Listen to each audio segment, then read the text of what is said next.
Hey guys, Jim from Import Image Racing and welcome back to the channel. On this week's video, we're going to be highlighting and installing the Noble full replacement carbon fiber mirror caps for the WRX and the new BRZ and GR86. Let's go.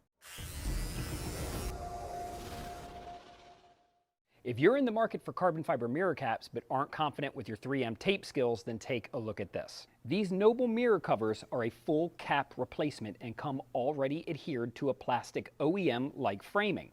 No need to worry about 3M at all. Although the mirror caps we have on the table today fit our WRX, the installation is identical to the new BRZ and GR86. This installation is super simple, but you might need a little bit of confidence before you go yanking on your mirror cap. With a clean microfiber, we're going to reach around to the painted edge on our mirror and pull towards the front of the vehicle.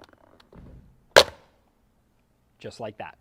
As you can see, our new carbon fiber mirror has the identical tabs to the factory mirror which we removed. With our new mirror cap in hand, we can line all of our tabs up and pop it onto our passenger side mirror.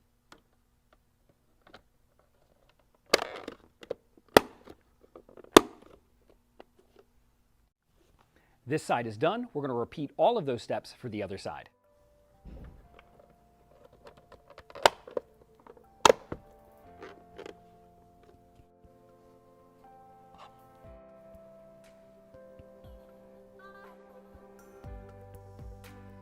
Thanks again for taking a look at our Noble carbon fiber replacement mirror caps for our WRX and BRZ GR86. For thousands of parts just like this, plus tons more, be sure to hit up Import Image Racing for all of the best deals on the web and in the world, and we'll catch you on the next one.